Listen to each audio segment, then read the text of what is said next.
Assalamualaikum warahmatullahi wabarakatuh. Selamat datang kembali di channel Nara Story dan tentunya masih bersama saya Mas Nara di sini.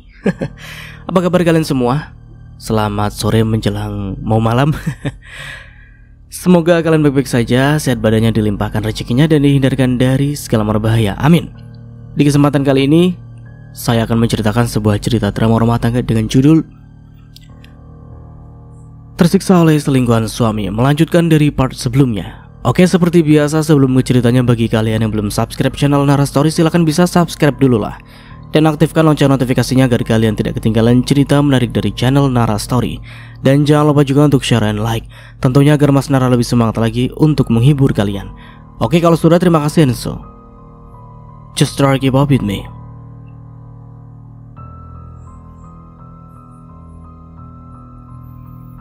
Namun itulah yang harus diterima olehnya, karena selama ini selalu menzoliminya. Benar kata bibinya, jika Mela pasti akan mengamuk dan juga meraung.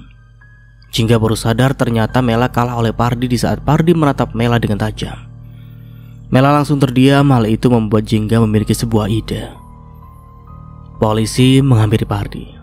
Maaf Pak, kami sudah berani menggeledah rumah ini karena kami sangka di sini memang ada tersangka. Karena kami mendapatkan info itu tadi.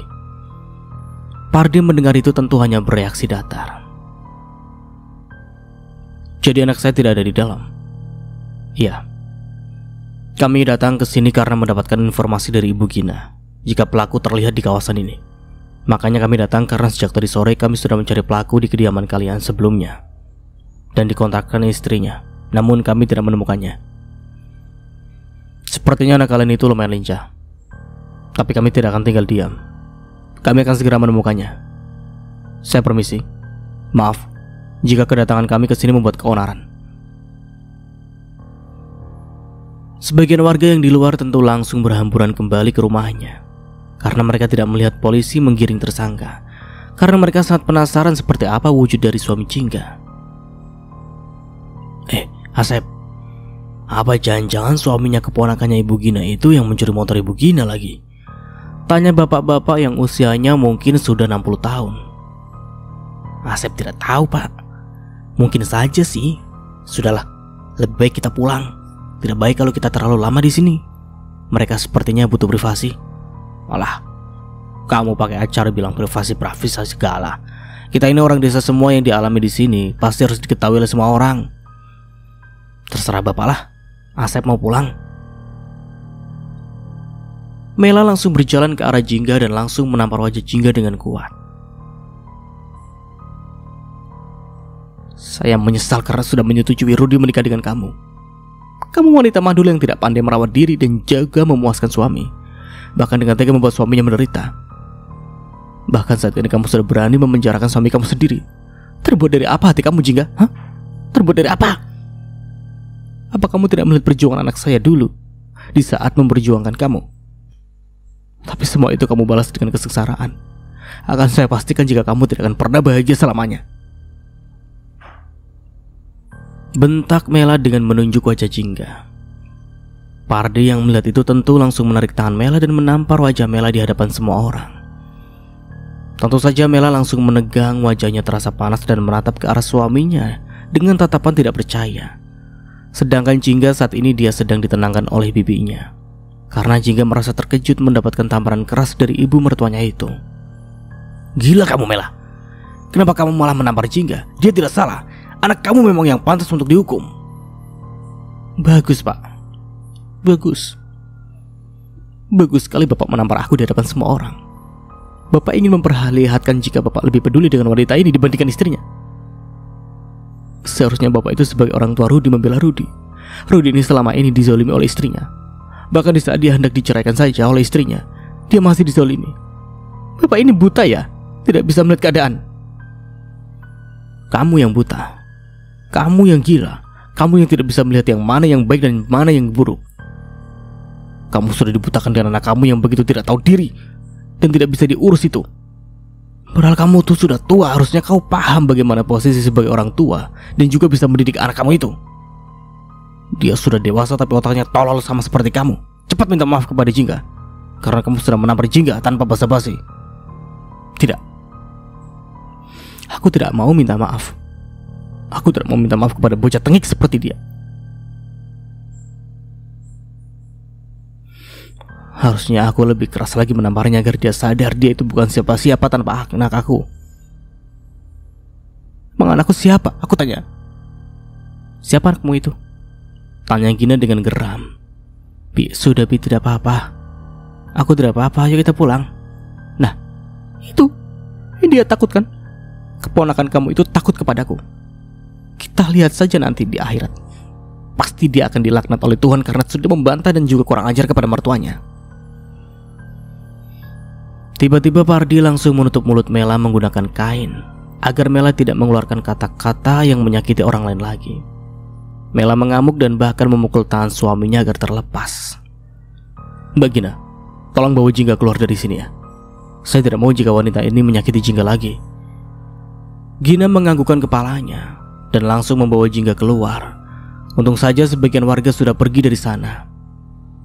Ibu Gina, kenapa keponakannya? Gina hanya tersenyum. Kami masuk dulu ya Pak, Bu. Kalian juga silakan pulang karena tersangkanya tidak ada di sini. Kalian juga hati-hati ya. Takutnya tersangka akan datang ke rumah kalian dan mengambil barang kalian. Iya Bu, terima kasih. Kami permisi. Mereka langsung pergi dari sana meninggalkan Jingga dan juga Gina yang masuk ke dalam rumah. Pardi langsung mendorong tubuh Mela sampai membuat Mela terbentur meja. Amarah Pardi lebih besar dari amarah yang sejak tadi dia tahan. Kamu itu sudah tua, Mela. Kamu itu sudah seharusnya bisa menata diri kamu agar bisa dihargai, bukan malah seperti ini. Muak aku melihatnya. Awas jika aku melihat kamu mengganggu Jingga, aku akan ceraikan kamu. Mas, tunggu. Mela menatap kepergian suaminya dengan tatapan terluka. Dia kecewa kepada suaminya karena suaminya lebih memilih wanita lain daripada dirinya. Ya meskipun selama puluhan tahun mereka menikah, memang Pardi sedikit acuh kepadanya. Tapi kali ini, di saat tidak ada lagi wanita lain di hati suaminya, dia malah mendapatkan kenyataan jika suaminya tidak bisa menghargainya. Padahal apa yang dilakukan oleh Mela adalah untuk kebaikan keluarganya, menurutnya. Awas kalian berdua. Aku akan buat perhitungan untuk kalian. Mela perlahan-lahan bangkit dan menutup pintu itu. Dan di saat dia membalikkan tubuhnya, dia terkejut di saat melihat ada Rudy yang sudah berdiri sambil menatapnya dengan tatapan tajam. Astaga, Rudy, sejak kapan kamu ada di sana? Mama kenapa? Mama tidak apa-apa. Mama ingin ke kamar, kamu bisa bantu Mama ke kamar? Terima kasih. Untung tadi polisi tidak menemukan kamu. Kalau polisi berhasil menemukan kamu, Mama tidak bisa membayangkannya.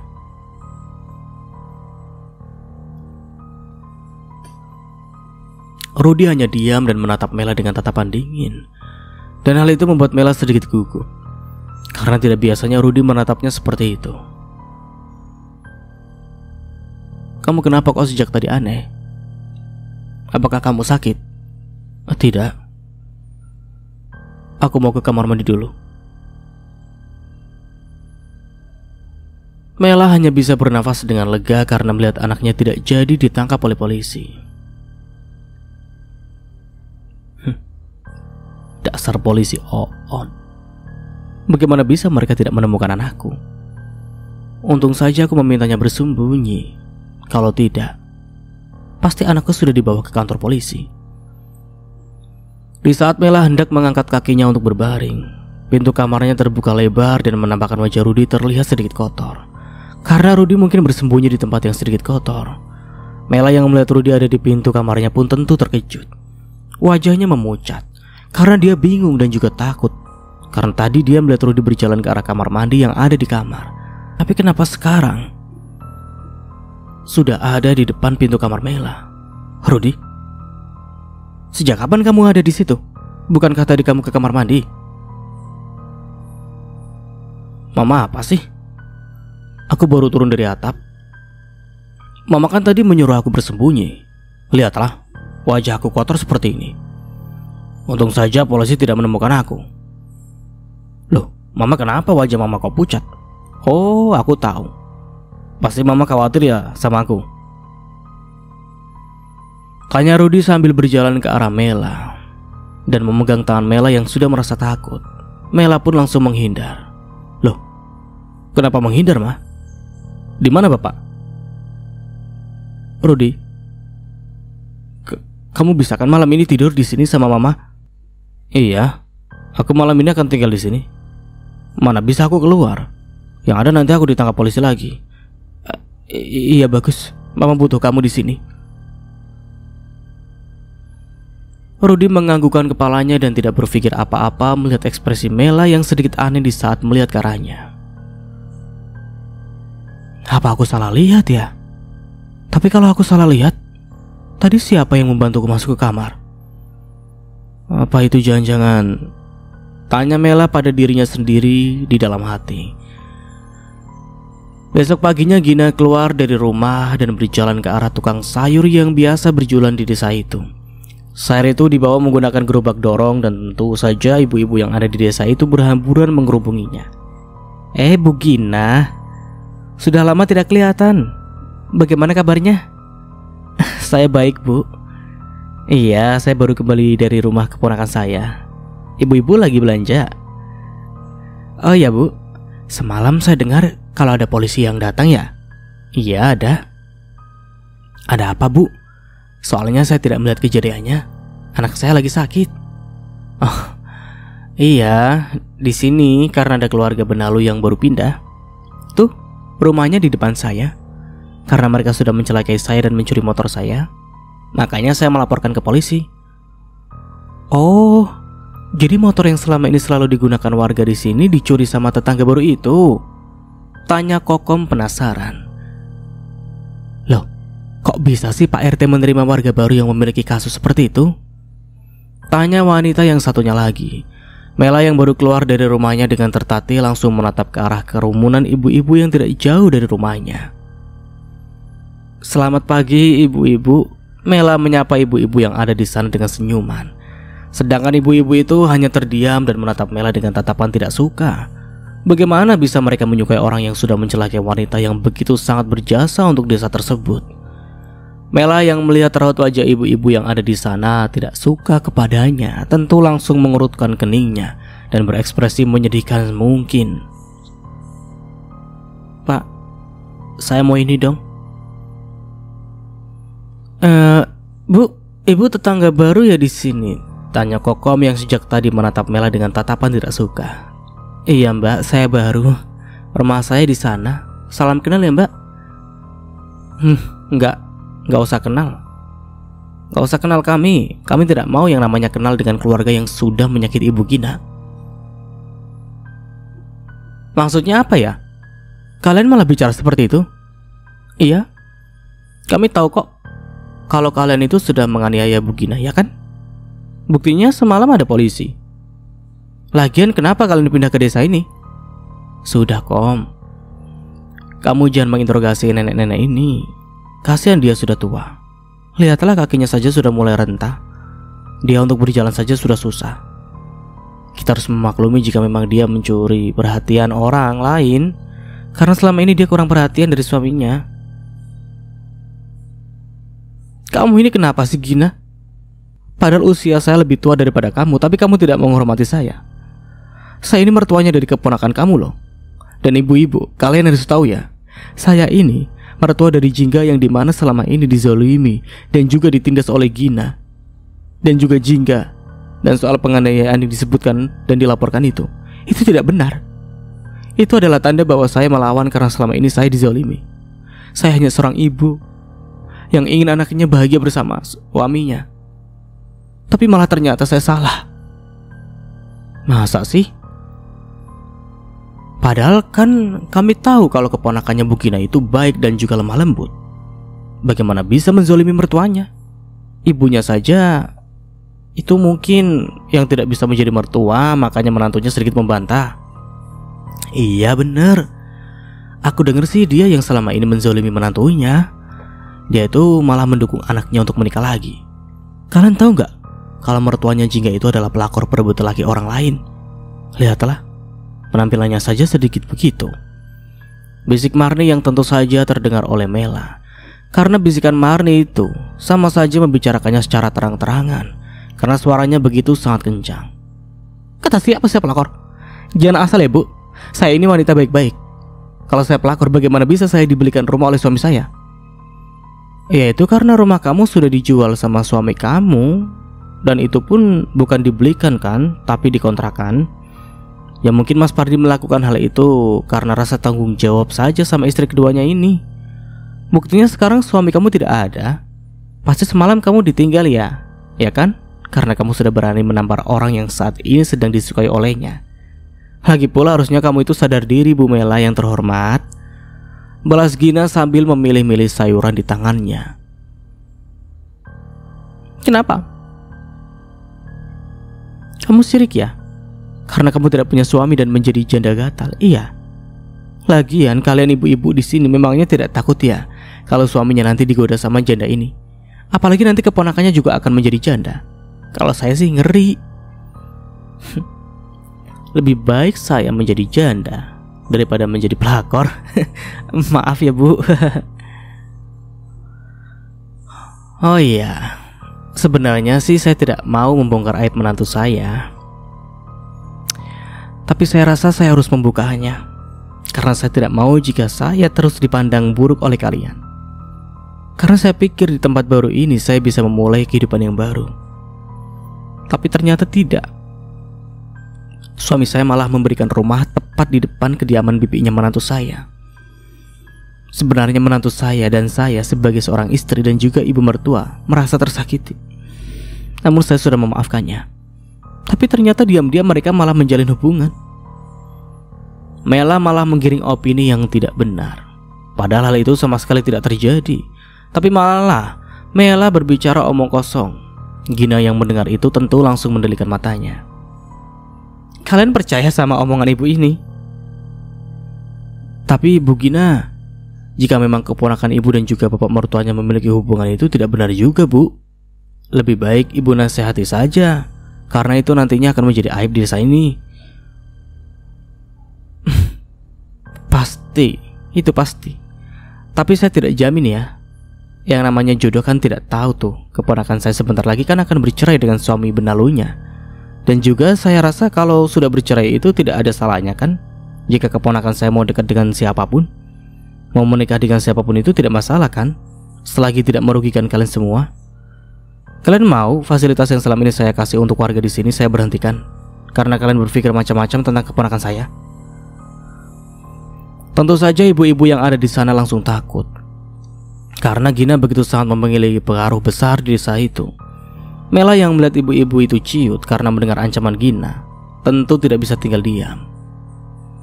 Baru saja Mela ingin membuka mulutnya lagi, Gina malah pergi dari sana tanpa membeli satu sayuran pun. Maaf pak, saya tidak jadi beli. Gina langsung melenggang pergi dari sana. Dan ternyata di pintu rumah Gina, Jingga sedang berdiri sambil tersenyum menatap bibinya. Namun senyuman itu langsung hilang di saat melihat raut wajah Gina yang terlihat begitu marah. Lihatlah, dia marah kan karena keponakan aibnya saya bongkar. Sebenarnya saya juga tidak mau membuka aib keponakannya, yang mana dia adalah menantu saya. Tapi saya tidak mau jika saya dizolimi seperti ini. Dan kalian tahu bahwa keponakannya itu suka selingkuh dan tidak becus mengurus suami.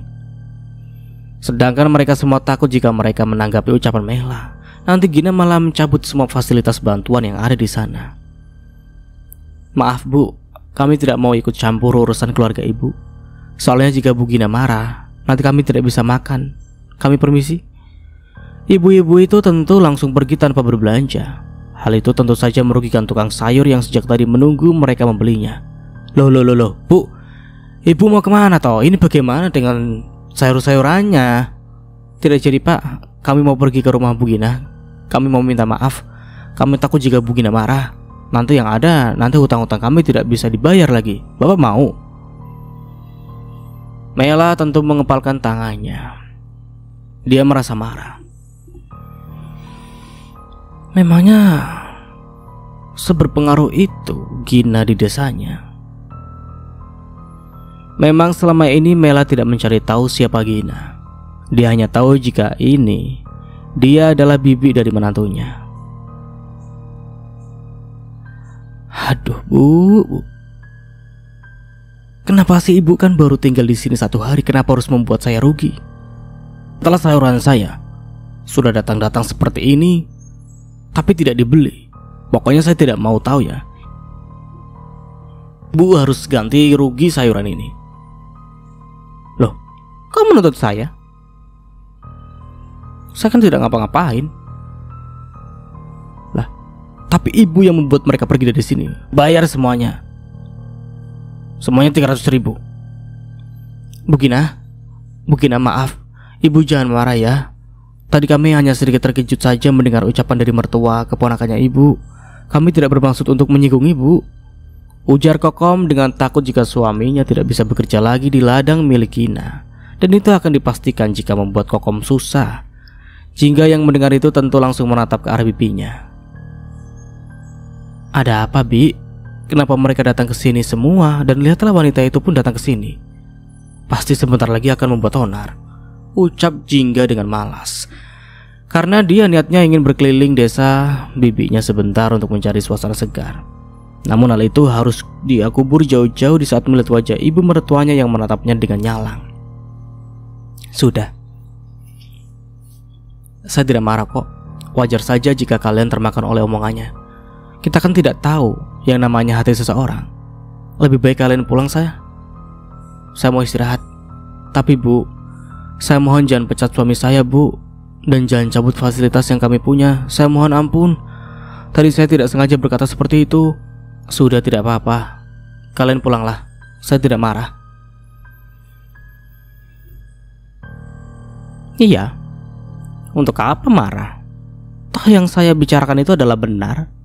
Jika menantu saya ini wanita munafik yang ternyata diam-diam ingin menguasai suami saya, ya wajar saja karena suami saya itu memiliki uang yang banyak. Mama ini kurang makan ya, atau mama butuh istirahat? Kenapa mama terus merecoki ketenanganku sih? Padahal sejak tadi aku diam. Tapi kenapa mama terus menjelek-jelekan aku? Apa mama jangan-jangan sudah terkena virus HIV yang disebarkan oleh menantu kedua mama itu? Iya, hingga membuat mama sedikit linglung. Gitu jadinya, cerca Jingga dengan mengangkat satu alisnya. Mela yang mendengar itu langsung gelagapan. Dia langsung menatap ibu-ibu yang ada di sana. Dan mereka semua langsung terkejut mendengar ucapan Jingga. Meskipun mereka tinggal di desa, tapi mereka sangat familiar dengan kata-kata itu. Karena setiap bulan pasti saja ada penyuluhan dari puskesmas terdekat. Apa? Virus? Jadi ibu Mela ini sudah terpapar virus HIV? Ih, ya ampun. Mana tadi dekat lagi berdirinya sama saya. Sudah sana pergi. Lagian untuk apa dia tinggal di sini sih? Kita harus bicara sama Pak RT untuk mengusir dia dari sini, ujar Kokom sambil menggerakkan tubuhnya. Mela membulatkan matanya. Jaga ya ucapan kalian. Saya tidak terkena virus apapun. Itu adalah fitnah. Saya akan buktikan jika saya bersih. Sebentar lagi suami saya datang dan akan membawa saya ke rumah sakit. Oh, itu artinya benar ya jika menantu mama itu terkena HIV. Ups, maaf ya ma. Aku harusnya tidak mengatakan hal itu. Tapi mama sendiri yang membuat keributan di sini. Lagi pula harusnya mama gak usah repot-repot menjelekkan aku di sini. Harusnya itu mama urus anak mama tuh yang sembunyi di dalam rumah. Dan juga apa tadi malam? Mama tidurnya nyenyak kan? Kita tidak tahu jika rumah itu sedikit ada something. Ya kan ibu-ibu? Tanya Jingga kepada ibu-ibu yang ada di sana. Karena Jingga sedikit tahu cerita rumah itu. Mereka langsung menganggukkan kepalanya. Iya ya. Apa jangan-jangan ibu mertua kamu sudah kemasukan setan? Karena sejak tadi terus meracau sendiri, ujar Gina dengan senyuman. Mela tentu tidak terima mendengar hinaan itu. Meskipun ya ucapan Jingga ada benarnya. Jika semalam dia melihat anaknya ada 2. Di saat Mela hendak membuka mulutnya, tiba-tiba mobil suaminya datang. Dan tentu saja itu membuat Mela langsung gelagapan. Karena sebelum Pardi pergi, dia sudah mengingatkan Mela agar tidak mencari gara-gara pada Jingga. Tapi kali ini dia malah ketahuan sedang mencoba menyudutkan Jingga dan juga Gina di hadapan semua ibu-ibu yang ada di sana. Pardi berjalan dengan langkah tegap. Semua ibu-ibu di sana ternganga karena tidak bisa dipungkiri jika Pardi memang gagah dan tampan. Wah, gagahnya. Ini nih yang aku mau, gumam Kokom dan langsung mendapatkan pukulan dari temannya. Mela langsung menundukkan wajahnya, sedangkan Pardi menatap Mela dengan tajam. Pardi tahu jika Mela sedang mencari gara-gara kepada menantunya itu. Kamu lagi ngapain di sini? Tidak. Aku tadi habis berkenalan dengan ibu-ibu ini. Ya kan ibu-ibu? Mela langsung melirik ke arah ibu-ibu yang sejak tadi menatap Pardi. Hal itu membuat Mela kesal, karena bagaimana bisa ibu-ibu melihat suaminya dengan tatapan memuja seperti itu? Kalian itu gak punya etika ya? Kenapa kalian menatap suami saya seperti itu? Kalian mau jadi pelakor iya? Makanya kalau mau punya suami ganteng kayak saya, ya harus jaga diri, harus mempercantik diri. Tidak seperti kalian, kumal dan juga tidak terurus. Idih, mulutnya bu. Kami itu hanya terpesona saja dengan kegagahan yang dimiliki bapak ini.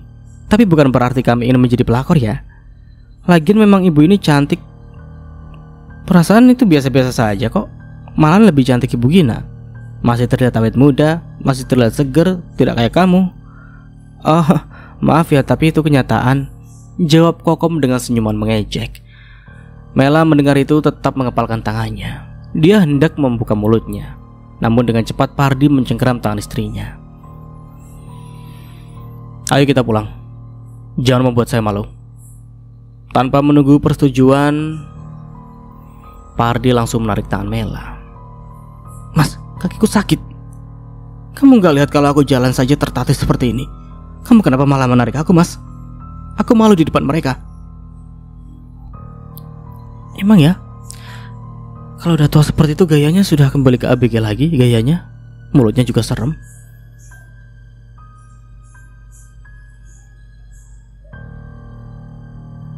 Shh, kamu ini Kokom, sudah jangan ngawur. Ayo kita pulang. Bu Gina, kali lagi saya minta maaf. Saya harap ibu tidak tersinggung dengan apa yang terjadi tadi. Kami pamit pulang dulu ya. Ini sudah siang, takut anak-anak mencari kami.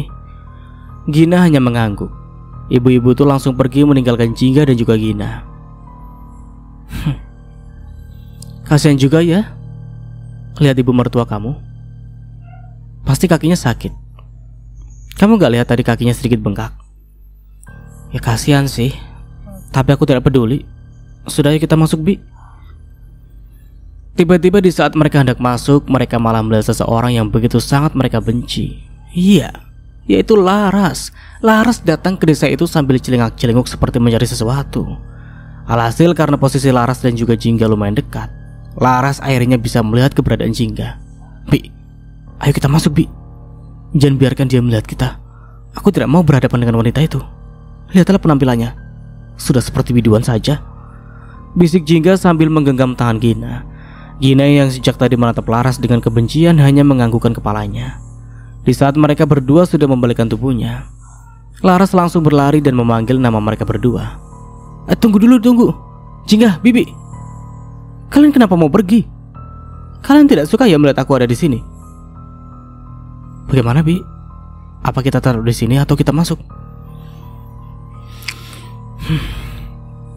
Mau apa kamu kesini? Tanya Gina dengan datar. Kenapa sih, Bi? Aku tuh jauh-jauh dari desa sebelah untuk datang ke sini untuk mencari kalian. Untuk apa kamu mencari? Mundur beberapa langkah, jangan terlalu dekat. Kenapa sih, Bi? Jangan panggil saya Bibi. Saya bukan bibi kamu. Saya tidak pernah ya yang namanya merasa menikahkan dengan paman kamu. Sejak kapan saya menjadi bibi kamu? Ya sudah sih. Terus aku harus panggil kamu apa? Mbok? Iya. Oh iya, kan lebih pantas dipanggil Mbok, ya kan, Mbok? Jingga hendak mengangkat tangannya, namun dengan cepat Gina mengelus punggung keponakannya itu. Mulutmu itu gak pernah sekolah ya? Apa gak pernah diajarin sopan santun sama keluarga kamu untuk berbicara lebih sopan kepada yang lebih dewasa? Apa kamu merasa bangga dan status kamu lebih tinggi karena kamu itu wanita penghibur? Iya begitu. Sudah.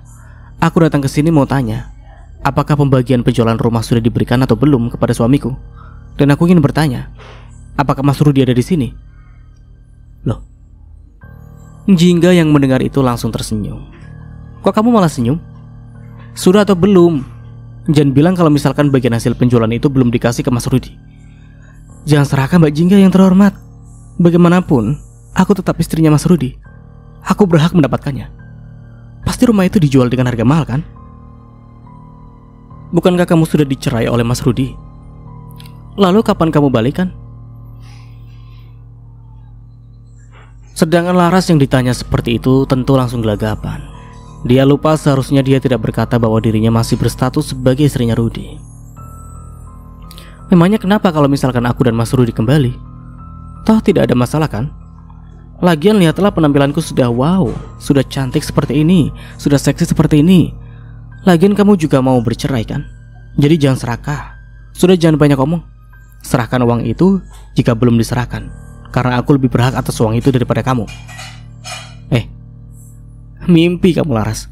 Sampai kapanpun aku tidak akan yang namanya memberikan sepeser pun uang hasil penjualan rumah itu. Karena itu murni rumah aku yang sudah dibeli olehku sebelum menikah dengan suami kamu itu. Oh ya, satu lagi. Suamimu itu tidak ada di sini. Dia saat ini menjadi buronan. Apakah polisi tidak datang ke kontrakan kamu? Pasti mereka datang kan? Apa jangan-jangan kamu diusir lagi oleh pemilik kontrakan karena suami kamu itu buronan? Kamu tahu dari mana? Kamu jangan sok tahu. Oh, jadi betul kamu diusir. Kasihan sekali. Tapi tunggu, kamu tenang saja. Itu rumah mertua kamu. Kamu bisa kok tinggal di sana. Tunjuk Jingga ke arah rumah yang ada di depan mereka. Laras yang mendengar itu tentu langsung mengerutkan keningnya. Maksud kamu rumah ibu mertua? Udah, sana pergi. Di sana sudah ada suami kamu. Daripada kamu bingung dan juga kepanasan karena hari sudah mulai panas, aku takutnya rambut merah kamu itu semakin merah dan terbakar. Lihatlah wajah kamu saja sudah merah karena panas. Tuh, itu rumah mertua kamu. Sudah sana. Pasti suami kamu menunggu. Laras langsung meninggalkan Jingga dan juga Gina akan memastikan apakah ucapan Gina itu benar. Jika suaminya ada di sana dan itu adalah ibu mertuanya atau tidak. Pasti bapak mertua kamu tidak akan menerimanya. Ujar Gina sampai masuk ke dalam rumah. Jingga hanya tersenyum tipis. Di dalam rumah Pardi sejak tadi terus memarahi Mela habis-habisan. Dia tidak habis pikir dengan pola mikir Mela. Kenapa Mela harus mempermalukan dirinya sendiri di depan semua orang dengan cara menjelekan orang lain? Bapak itu tidak habis pikir dengan kamu, Mela. Apa bapak harus menceraikan kamu agar kamu paham bagaimana rasanya sakit hati? Apa bapak harus membuat kamu susah agar kamu bisa menghargai orang lain? Iya, bapak menyesal kemarin karena bapak tidak memberitahu polisi di mana keberadaan anak kamu, agar kamu malu melihat anak kamu dibawa oleh polisi. Akang sudah memperingati kamu agar kamu tidak mengganggu Jingga, tapi ternyata bapak salah. Pagi-pagi seperti ini kamu sudah membuat onar. Ya semua gara-gara kamu, Pak. Gara-gara kamu yang tidak bisa yang namanya menghargai aku sebagai istri. Jawab Mela. Kamu mau aku menghargai apa, Mela? Selama ini aku selalu menghargai kamu. Lalu aku harus bagaimana? Apa aku harus mendukung cara pola pikir kamu yang buruk? Iya. Harus mendukung perilaku kamu yang buruk yang membuat malu diri kamu sendiri. Harusnya itu kamu contoh, Mela. Dia istri yang baik, penyabar dan juga bisa meletakkan dirinya di tempat yang tepat. Bukan seperti kamu, sudah tua tapi tidak punya otak. Bentak Pardi dengan amarah. Stop, Pak.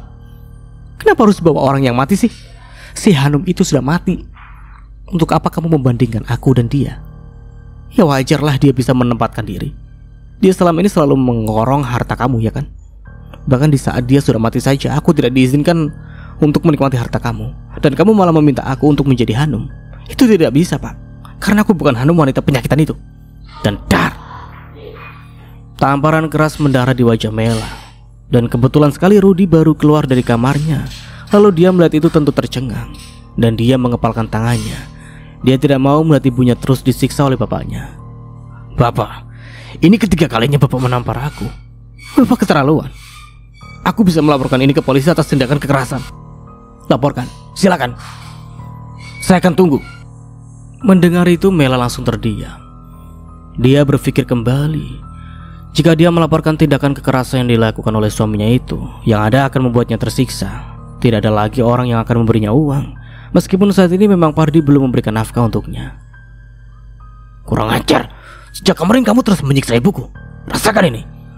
Rudy hendak mengajar wajah Pardi. Namun dengan cepat Pardi menendang tubuh anaknya itu hingga sampai membuat Rudy terpental. Mela yang melihat itu tentu terkejut. Dia menjerit dan langsung memeluk anaknya. Bapak, stop, Pak. Bapak, kenapa Bapak malah melukai anak kita? Karena wanita itu Bapak jadi seperti ini. Bapak keterlaluan. Bukan karena wanita manapun. Aku melakukan semua ini karena kamu. Karena tingkah kamu yang membuat wajahku malu di desa ini. Daplah. Karena sebentar lagi kita akan pergi ke rumah sakit. Tidak, aku tidak mau. Terserah. Kalau kamu tidak mau pergi dari rumah ini, aku tidak mau yang namanya virus ada di rumah ini. Laras yang sejak tadi berdiri di pintu rumah itu tercengang mendengar keributan yang ada. Mau tidak mau dia harus mengetuk pintu itu. Karena bagaimanapun dia berhak masuk ke dalam rumah itu. Karena dia masih berstatus sebagai menantu di rumah itu. Di dalam kenapa sih kok malah ribut? Jadi benar ini rumah Mama? Besar juga. Jadi mereka janjian tinggal di desa ini. Mama begitu munafik. Katanya benci sama wanita itu. Tapi ternyata dia malah tinggal di dekat wanita mandul itu. Aku tidak akan tinggal diam. Aku yang harus menguasai harta ibu mertuaku dan juga harta gunung kini yang akan didapatkan oleh Mas Rudy. Tok tok tok tok. Mereka bertiga langsung menatap ke arah pintu. Dengan amarah yang masih membara, Pardi membuka pintu. Laras, kamu mau apa? Untuk apa kamu datang ke sini? Bapak, aku datang ke sini ingin mencari keberadaan suamiku dan aku juga ingin tinggal di sini. Betul kan ini rumah kalian? Aku berhak tinggal di rumah ini. Toh aku juga masih berstatus sebagai menantu kalian. Dia tidak peduli dengan apa yang nanti akan terjadi. Yang penting saat ini dia bisa masuk ke dalam rumah itu. Sedangkan Rudy dan juga Mela mereka terkejut. Karena mereka tahu jika Pardi sangat membenci Laras. Karena Laras adalah biang dari masalah yang membuat Pardi menyuruh mereka periksa ke rumah sakit. Untuk apa kamu datang ke sini, Laras? Tanya Rudy sambil menarik Laras masuk ke dalam. Jangan biarkan dia masuk ke sini. Saya tidak sudi dia menginjakkan kaki di rumah ini, ujar Pardi dengan bentakan. Laras yang mendengar itu langsung menatap bapak mertuanya dengan tatapan tidak suka. Memangnya kenapa sih, Pak? Kalau aku masuk ke sini, aku tidak bawa kotoran. Aku tidak membawa apapun. Bahkan aku bisa menjaga diriku sendiri. Dan aku tidak akan merepotkan kalian di sini. Lalu kenapa Bapak terlihat tidak suka kepadaku? Kalau soal wanita kedua, bukankah Mama juga sama seperti aku wanita kedua? Lalu kenapa Bapak terlihat begitu benci kepadaku? Bawa wanita ini keluar, Rudy, sebelum saya menyakitinya, ucap Pardi dengan amarah yang sudah tidak bisa ditahan. Keluar! Jangan sampai membuat keonaran lagi di sini. Tanpa kehadiran kamu di sini semuanya sudah buyar dan kamu malah datang ke sini, ucap Rudy dengan nada tinggi. Tapi Mas, aku ini kan istrimu. Aku berhak tinggal di sini. Kalau kamu tinggal di sini, ya aku juga mau tinggal di sini. Kamu ini bisa paham bahasa manusia tidak sih, Laras? Pergi dari sini gara-gara kamu. Bapak aku marah dan tidak mau menyentuh ibuku. Loh, kok gara-gara aku? Memangnya apa salahku? Aku tidak memiliki penyakit apapun. Kenapa kalian malah beranggapan jika aku ini begitu sangat menakutkan hingga sampai membuat kalian tidak mau menerima aku ada di sini? Ya memang, kamu sangat menakutkan. Kamu wanita malam dan selalu digilir oleh laki-laki lain kan? Balas Pardi dengan tegas. Tidak, aku bukan seperti itu. Dari mana Bapak tahu jika aku wanita malam? Apakah Bapak punya bukti? Apakah Bapak melihat aku sedang melayani orang lain? Kenapa mulut Bapak begitu lemes? Aku pikir Bapak itu sangat berwibawa, orang kota yang memiliki pikiran cerdas. Tapi ternyata Bapak tidak lebih dari orang yang tidak punya adab. Rudy yang mendengar itu langsung menampar wajah Laras di hadapan kedua orang tuanya. Jaga ya ucapan kamu. Tidak sepantasnya kamu bicara seperti itu kepada Bapak. Sudah, lebih baik kamu keluar dari sini. Tunggu keadaannya membaik baru kamu datang. Tidak ada yang namanya membaik sebelum dia periksa dirinya sendiri dan juga berhenti dari pekerjaan itu. Jangan kau pikir saya tidak tahu. Semalam saja saya melihat kamu sudah melayani pelanggan kamu. Laras mendengar itu langsung tercengang. Wajahnya langsung memucat dan juga bibirnya bergetar. Jangan ngaco, Pak. Tidak mungkin Bapak melihat aku sedang melayani pelangganku, karena aku tidak melakukan hal itu. Ini maksud kamu? Pardi langsung mengeluarkan ponselnya dan memperlihatkan sebuah video yang dia ambil tadi malam. Ini bukan kamu? Atau ini hanya jelmaan kamu? Tanya Pardi dengan senyuman miring. Rudy yang melihat video itu terkejut. Dia langsung mencengkeram tangan istrinya dengan kuat. Dia lagi-lagi menampar wajah Laras, bahkan tamparan itu lebih keras daripada tadi. Kurang ajar. Kamu bilang kalau kamu jualan minuman, tapi apa? Ternyata kamu benar-benar wanita murahan. Kamu benar-benar wanita sampah. Keluar kamu dari sini, dan hari ini kamu aku ceraikan. Jangan pernah kamu datang lagi ke rumah ini. Keluar kamu!" bentak Rudy dengan begitu sangat kencang hingga suaranya terdengar sampai keluar. Dan sampai di sini dulu ceritanya. Nantikan kelanjutan ceritanya di part berikutnya. Dari saya mohon maaf bila ada salah kata atau dalam penyampaian cerita. Akhir kata, wassalamualaikum warahmatullahi wabarakatuh. Sampai jumpa di video selanjutnya. See you, ciao.